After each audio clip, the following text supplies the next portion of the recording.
Intellectual property rights address the protection of ideas, creativity, and innovation, assets that increasingly define competitive advantage in modern business. In many organizations, intangible assets such as brands, software, designs, and proprietary processes are more valuable than physical assets.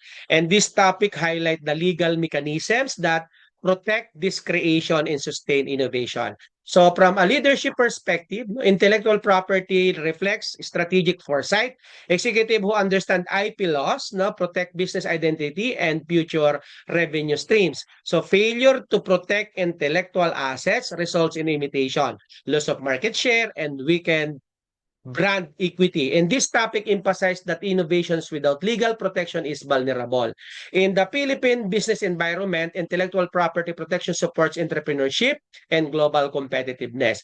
As business expands digitally, understanding IP laws become critical. Leaders must integrate IP protection into strategic planning and risk management. May I request for those who have questions, please post na agad po sa chat box para ma-address, para ma-minimize yung ating time. Okay? I will now give the floor to the presenter for Module 7, Intellectual Property Rights in Business. Please discuss the types of intellectual property, legal protection, and practical implications. I will return to synthesize the discussion. Go ahead.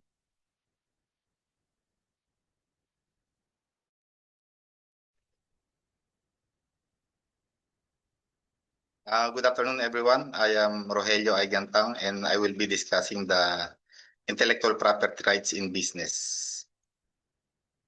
For the learning objectives, at the end of this lesson, you should be able to understand the key intellectual property laws in the Philippines and identify the types of intellectual property such as patent, trademarks, copyrights, and trade secrets. Apply legal principle to real-world IP protection and enforcement scenarios. For the overview to intellectual property, it refers to legal rights granted to individuals or organizations over their creation of mind, protecting original ideas and creative outputs. So IP means gawang isip or likha ng kaisipan. So dapat sariling gawa, hindi ito ginaya sa iba. For the importance of intellectual property protection, IP protection fosters innovation, gives businesses exclusive rights to their creations, and contribute to economic growth. The Intellectual Property Code of the Philippines, Republic Act 8293, governs IP rights in the country and is administered by Intellectual Property Office of the Philippines or IPOPHIL. So dahil nga yung likhang isip natin is or yung IP property siya, dahil property siya, pwede siyang nakawin sa atin. So para ma-prevent natin yon, we are encouraged na i-register ito sa Intellectual Property Office of the Philippines or IPOPHIL located at the BGC in front of Venice Grand Canal Mall.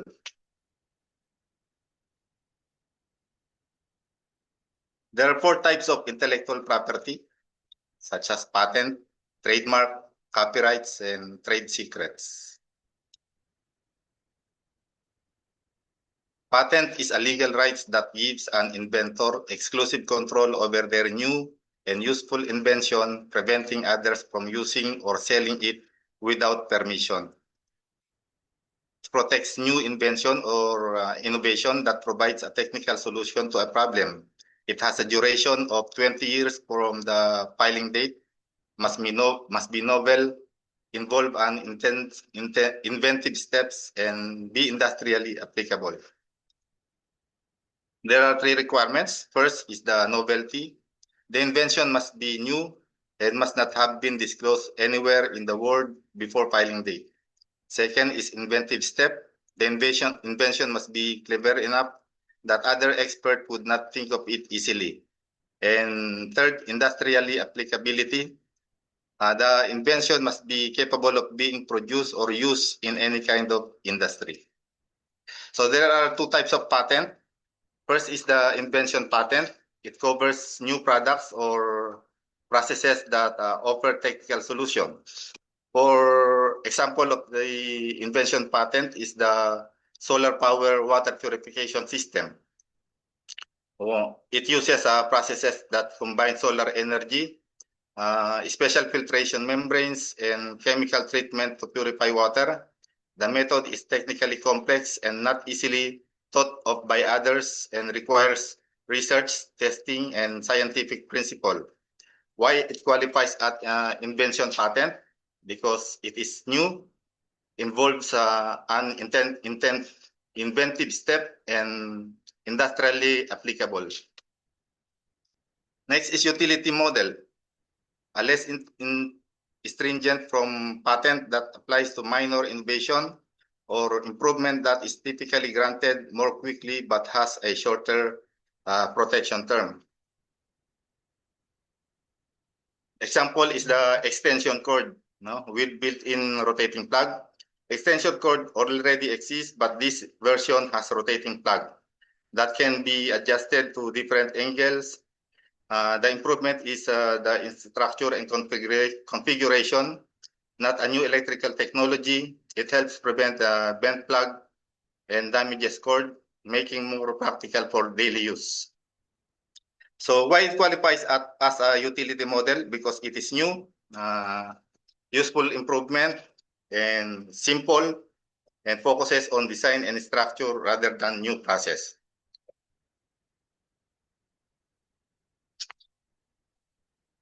Patent registration process. First, prepare and submit application. Describe the invention clearly with drawings if needed. Submit it to the Intellectual Property Office. Second, examination. The office will check the invention if it is new, clever, and useful. And the third is the grant and maintain patent. If approved, you will get exclusive rights, usually 20 years, and pay annual fees to keep patent valid. Benefits and enforcement of patents. First, exclusive rights. For example, a company invents a small backpack that charges phone. So the company has the exclusive rights that they can only sell it. Then encourage innovation. They created a solar powered version, knowing their idea is protected. For revenue and business growth, for example, is the company has the license the design to other brand. So the company earning extra money as revenue and business growth. For legal protection, they can stop competitors from copying the backpack. Next is trademark. A trademark is a symbol, word, or logo that identifies and distinguishes a business, goods, and services from others. It protects distinctive names, logos, symbols, or slogan that distinguish goods and services. Duration is 10 years, renewable indefinitely. The Republic Act 8293 defines trademark as any visible sign capable of distinguishing the goods and services of an enterprise. The purpose of trademarks. Trademarks serve as indicator of quality, origin, and reputation. For example, a Jollibee logo immediately brings to our mind that popular fast food chain, knowing for its Filipino-style fried chicken and spaghetti. Registering the trademark with IPOPIL secures legal ownership, exclusive rights, nationwide protection while boosting its business value. So remember, without registration, enforcement is limited. Next is copyrights. It is a legal right that protects original creative works, giving the creator exclusive control over their use and distribution. It protects original works of authorship such as books, music, softwares, and design. Duration is lifetime of the author plus 50 years after death. Copyright protection covers both economic and moral rights. It is granted to creator of original literary, artistic, and intellectual works. In the Philippines, it is automatically granted upon the creation of work, even without registration. So classic example is yung kay Dolphy. Remember si Dolphy may pinasikat itong liquor, yung Banayad Whiskey. Then si Dolphy patay na, may isang kumpanya na nag-produce ng Banayad Whiskey, no? So without consent sa family ni Dolphy. So sila Eric Kison, yung anak ni Dolphy, is dinimanda yung kumpanya na nag-produce ng Banayad Whiskey. So sabi nga dito, yung lifetime of the author plus 50 years after death ng pwede pang may authority pa yung family ng namatay. Rights of copyright owner, they can produce or copy works, distribute copies to the public, perform or display the work publicly, and prepare derivative works such as adaptation or translation. Copyrights are important because they protect original works like books, music, arts, and softwares, giving creators exclusive right to use, reproduce, and distribute their work. Enforcement ensures that others cannot copy, sell, or exploit this work without permission. So, trade secrets. A trade secret is a confidential business information that gives company a competitive advantage and is protected from unauthorized use or disclosure. Trade secrets are vital assets of the business, especially in industry where innovation and efficiency are critical. It protects confidential business information that give a company competitive advantage. Duration is infinite as long as the information remains secret. So sa trade secret, bigay din ako ng example. For example, sa Chowking. Kasi nagtrabaho ko dati sa Chowking nung first year and second year college ko. Pag nagluto kami ng Chowking, chop suey sa Chowking at magluto ako ng Chowking, ng chop suey sa bahay, hindi pareho yung lasa nila. Kasi kami as an employee, hindi namin alam yung specific ingredients ng niluluto namin doon sa Chowking. Kaya hindi namin magaya yung eksaktong lasa. Kasi dumadating yung mga product doon from planta, may halos templado na siya. Hindi alam nung nagluluto yung secret ingredients. So, yun yung trade secrets, no? Yung mga siopaw, buchi, gawa na pagdating dun sa store, yung mga chicken marinated na. Ganon din sa sa Coca-Cola and Pepsi. Pag bumili tayo ng Coke and Pepsi, magkaiba yung lasa nila. So dahil sa trade secret, sila lang ang nakakaalam kung ano yung special ingredients ng mga product nila. Trade secrets characteristics. For information to qualify as trade secret, it must meet 3 essential criteria. The information must be confidential. Second, it must have commercial value because it's secret. And third, reasonable step must have been taken to keep it secret. Enforcement and protection of IP rights. For the methods of protection, registration, patents, trademarks, and design must be registered with IPOPIL, gaya yung sabi ko kanina, for full legal protection. The next is copyrights, automatically protected upon creation, but may be registered for evidentiary purpose. For confidentiality agreement, used to protect trade secrets. For enforcement, filing a complaint with IPOPIL, and administratively action, IPOPIL may issue cease and desist order. For the court legislation, IP owner can file civil or criminal case against infringement.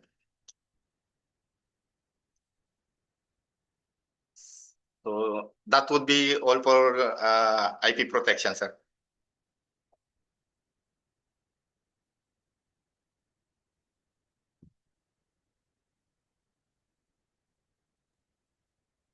Okay.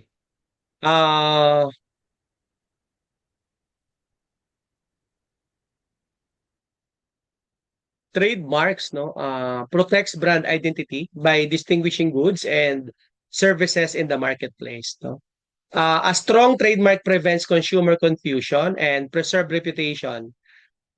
So businesses invest heavily in branding, no, making trademark protection essential, no. Without registration, brands are vulnerable to imitation. No, leaders must treat trademarks as a strategic asset.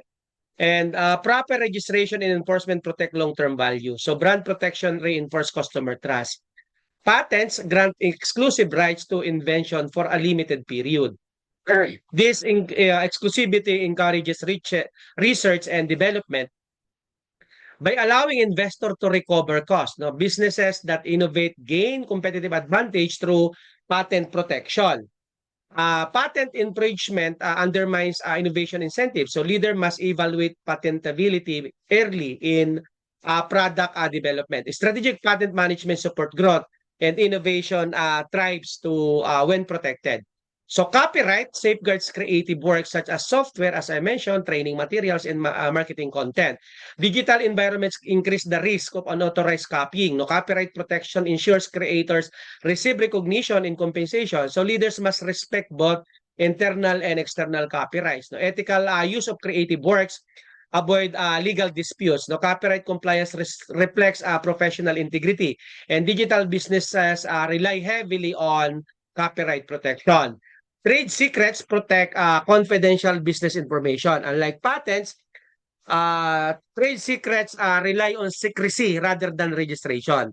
Leaders must implement internal safeguards to preserve confidentiality. Employee training and access control are essential. No disclosure destroys protection, and trade secret often underpin competitive advantage. So protecting them requires disciplined leadership. IP infringement exposes businesses to lawsuit and reputational damage. So leaders must ensure compliance through operation. So ignorance of IP law is not a defense because ethical leadership includes respect for others' intellectual property, and compliance avoids costly disputes. So proactive protection strengthens credibility. So IP awareness must permit organizational culture. So strategic IP management enables licensing, franchising, and partnership. Now, intellectual property becomes a revenue-generating asset. And businesses can expand without heavy capital investment. Leaders who leverage IP strategically unlock growth opportunities. And IP strategy aligns legal protection with business objectives. Sustainable competitiveness depends on innovation protection. We have one case about Pearl Inden versus Showmart, no? So the doctrine, copyright and intellectual property infringement. So ang facts, Showmart used advertising materials allegedly owned by Pearl Inden without proper authorization. Ano naging ruling? The court ruled that copyright ownership must be proven, emphasizing registration and evidence. So what will be the application? So businesses must properly document and register intellectual property to reinforce rights. Okay? So may tanong si Sir. Okay, so the question goes like this. What if a certain invention was not patented by the inventor himself for a certain period of time, but over time was patented by his colleague or his friend under the latter's name? Legally, is this acceptable even though this is not latter's invention but knows totoo? Uh, it is actually no, it is generally not legally acceptable for a colleague or friend to patent an invention that they did not invent, even if the true inventor failed to file a patent for a long time, and even if the colleague knows the invention. But again, the fundamental rule in patent law, the inventor matters kasi. Under patent law, so including the Philippine law, syempre US law, and most jurisdiction worldwide, only the true inventor or inventors have the right to apply for a patent. An inventor is a person who conceived the invention, not someone who merely knew about it, assisted informally, observed it, uh, funded it, or later development interest in it. So knowledge of an invention is not the same as inventorship. No, if the colleague file as a patent under their own name despite not being the true inventor, this is legally problematic. No, what if the true inventor did not patent it for a long time? Yun ang ano ni Sir eh. So this is where confusion often arises. delay alone does not transfer inventorship. No, failure or delay by the true inventor to file a patent does not automatically give others the right to patent it. Inventorship is based on who conceived the invention, not who filed first, especially under Philippine law and many civil law jurisdiction. No, so possibly legal consequences of delay. However, delay may cause other problems such as loss of novelty if the invention was publicly disclosed, expiration of the filing window, and inability of anyone to patent it. But delay does not legitimize false inventorship. Now, what if the colleague patented it under their own name? Yan ang tanong ni Sir, no? If a colleague or friend patents the invention knowing they are not the inventor, the patent may be invalid, voidable, subject to cancellation, grounds for legal liability. So this situation can give rise to patent invalidation proceedings, correction of inventorship, civil liability, yung damages, and unfair competition and fraud claims. In our country kasi, misrepresentation in patent application is a serious issue. No? Exemption. When could it be legal? Actually, there are limited situations where a non-inventor may apply for a patent legally, no? But this require clear legal basis, assignment or written agreement. If the true inventor executed a written assignment or transfer right by a contract, no, then the assignee or the company or the colleague may file as applicant, but the inventor must still be named as inventor, not replaced. So ownership can be transferred, inventorship cannot be falsified. No? So how about the employer-employee relationship if the invention was created? When within employment, no, if the invention was created within employment using employer resources under an employment contract. So the employer may own the patent, but the employer remains the investor in the patent document. What if the true investor does nothing? If the true inventor does not patent, does not object, allow time to pass, this does not legalize false inventorship. However, practically enforcement becomes harder, evidence may weaken, and remedies may become time barred. No? Still, legality does not change, only enforceability may. So business and ethical implications, syempre as a student tayo, from business and leadership standpoint, this scenario reflects weak intellectual property governance, intellectual leadership failure, high legitimation risk, and reputational damage. Companies and professionals who tolerate false inventorship, undermine innovation culture, expose themselves to lawsuits, no, risk losing the patent entirely. And the strong organizations required clear IP policies, yun ang mahalaga po, invention disclosure system, and documented ownership and assignment processes. Ano po? Ayun ang problema. Another question, what if a corporation controlling shareholders repeatedly approve contract with related companies they own without fully disclosing the transaction to minority shareholders? Ang tawag dyan, self-dealing and related party transactions, Yun yung niyan, no?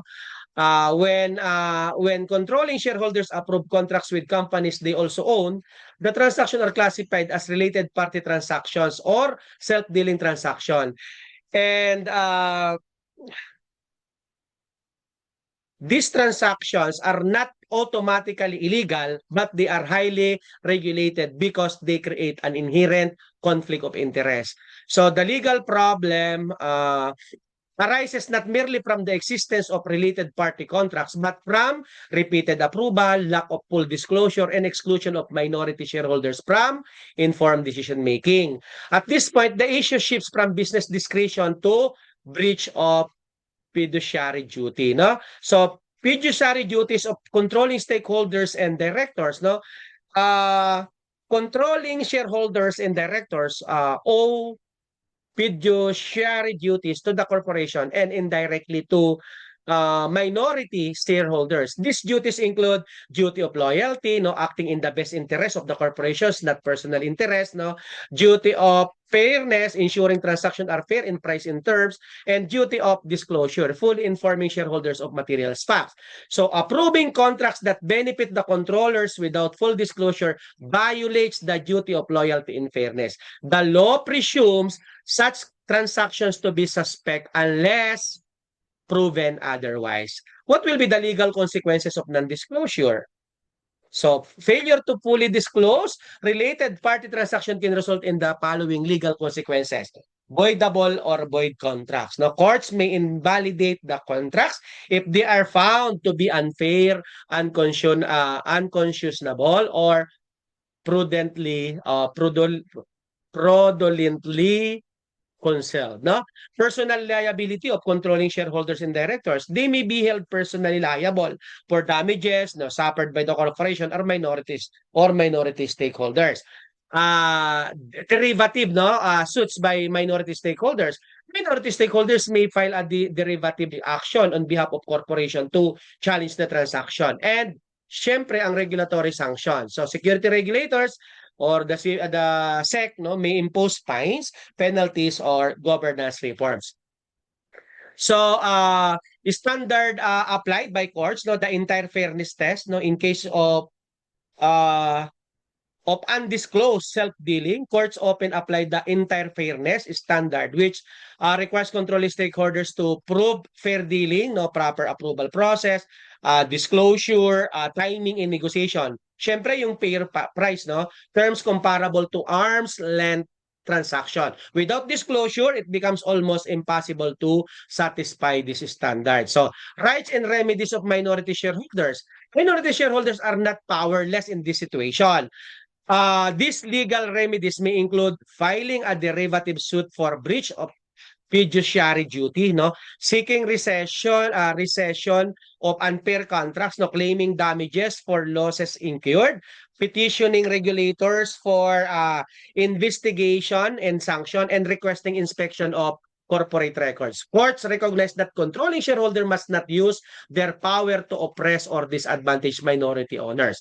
Corporate governance perspective in student perspective or insights, from a governance and leadership standpoint, this behavior reflects controlling shareholder abuse. One of the most common causes of corporate disputes in closely held and family corporation po nangyayari yan. Even if the contracts are profitable on paper, non-disclosure destroy trust, increases legitimation risk, and undermines investor confidence. Strong governance requires independent board review, audit committee oversight, mandatory disclosure of conflicts of interest, and approval by disinterested directors or shareholder.